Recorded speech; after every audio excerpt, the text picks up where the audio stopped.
Are you, dude, when I was so happy for you, man, when I saw that the Fedor fight was getting announced and the way Bellator did it, you didn't find out, right? How'd that go down? Because you didn't find out till they announced it, because I don't think they wanted to get leaked out there. Man.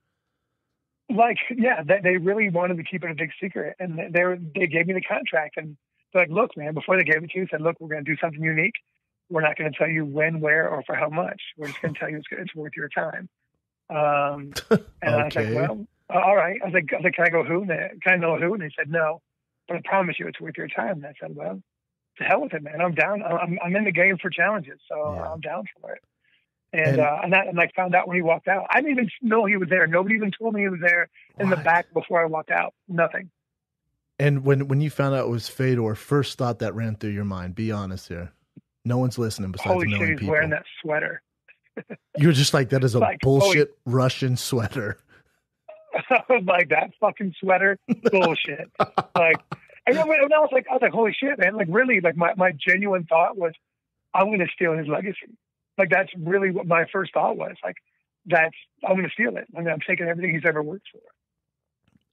And, you know, I can relate to this because I fought a guy in Mirko Krokop who's my hero. And, you know, that's very similar legacy to Fedor.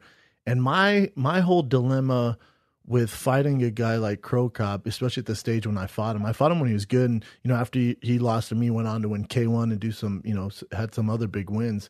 But the issue is do you view him like Fedor, the last emperor, in Pride in those Strikeforce days? Or do you view him as Fedor, who, you know, that Melodano fight and the fights before that? You know what I'm saying? Like, do you view him what he is now?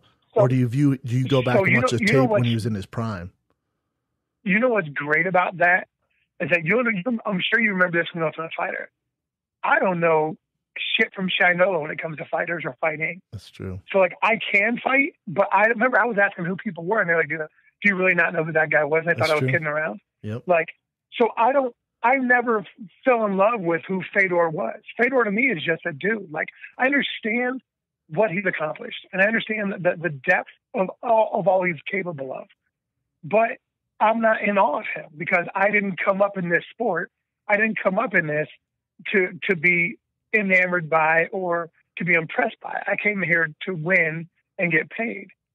So it never affected me in any other way. That's a great point. So in football terms, he's basically our Walter Payton. You're fighting Walter Payton. Yeah, he's our Walter or Barry Sanders. That's who he is. Correct. Now, if I were to walk up to one of those two, I'd be, oh my God, you know, like I'd make a mess. That's such an advantage for you. Sweet, man. It's like somebody else meeting Walter Payton who has no idea who he is. God, that's like, such okay, cool, man. I didn't think of that. I didn't even think that. And in the house, this is correct, Matt. We were in the house and Roy Nelson walked by and Matt was like, look at that fat guy. I'm like, whoa, that's Roy Nelson, son.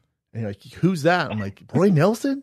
Jeez, man. Like you literally, when we talk fighting, you really didn't have a clue. And that's such an advantage in this fight because when I was fighting Krokop, I remember it really didn't seem real until he hit me with an elbow for the first time. I'm like, oh my God, yeah, this isn't your hero, man. This isn't the guy you grew up watching. Like, he's literally trying to rip your head off. So it almost hurt me to a little bit of a point because I had so much respect for him.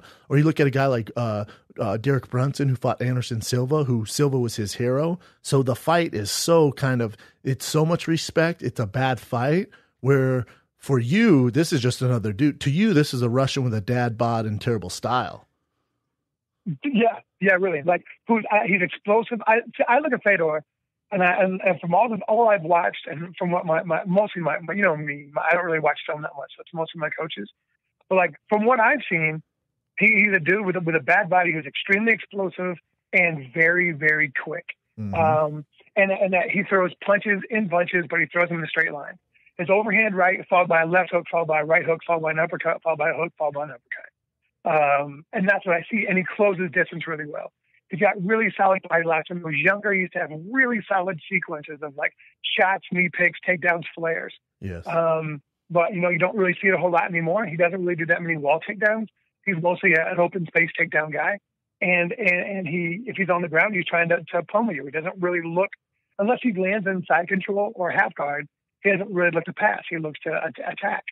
That's what I see. Mm-hmm. I see just a film breakdown. That's it. And so if and you're never one to shy away from predictions. And obviously, the strengths you have going this fight, if I look at it, is obviously your footwork's better than his. You're quicker. You're more of a power puncher. I think that's fair to say. I'm Fedor of today and Matt of today. If we're looking at attributes like a video game, your power punching is going to be higher than his. Do you feel like that's a huge advantage for you going this fight? I feel that. Yes, my power. But I think that's always an advantage, right? Like I think you're genuinely one of the only people I've ever fought that I never got to get off on. I never had. Like, it really threw me off. Like, you know what really threw me off? And actually, it was similar to how you fought me, was how you had your hands so low when we fought. Because I really didn't know, because I knew you were waiting for it to dive in on a double. Mm-hmm.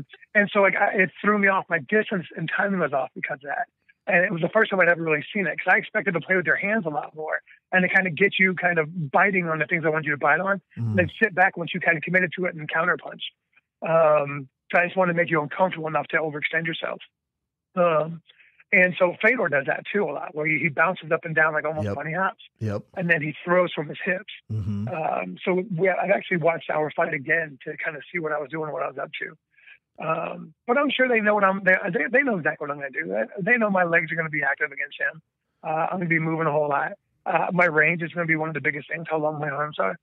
And really, like, just opening and closing the door. I've been watching this shit ton of Lomachenko stuff and really trying to capitalize on some of that. Like, brilliant. Like I want to be a larger body where I can open the door from the inside, open it from the left, from the right, attack and make space when he's countering.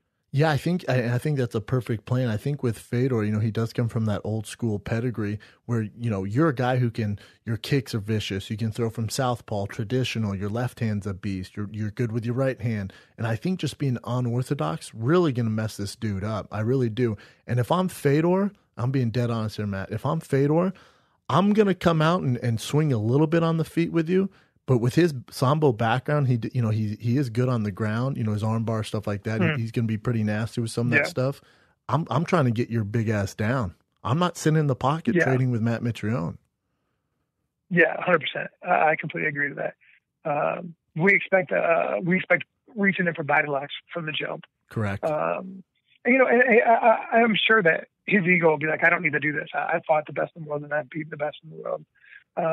But you hope that, whatever he does, I feel like I'm extremely prepared for. Like, I've been preparing this fight for however long, it's a long ass time I've been on this grind. And, my body's free of kidney stones as far as I know. So there shouldn't be anything to hold this fight back again. Love it, man. And fighting in Madison Square Garden, when you signed with Bellator, did you envision any of this? I mean, you're talking Madison Square Garden, Fedor. Let's just say that again. Madison Square Garden, Matt Mitrione versus Fedor. That's insane, bro. From the Ultimate Fighter to this, that's nuts. Yeah, dude. And think about this too. Like when I left the UFC, I told Lorenzo, I was like, dude, hey, for the most part, dude, go fuck yourself. I don't like that offer, and I'm not going to sign that shit. So just send me back my old contract where I have one fight left, and I'll be on my way. And to have this opportunity, and especially like with the paycheck and everything else, man, it's just bananas, dude. It's really, but it's, what it is, man. You know this from college football, from high school football, dude. If you don't believe in yourself, nobody else will. Correct. So you got to give yourself the credit that you deserve, and then you can be humble outside of it, but you need to give yourself the credit you deserve.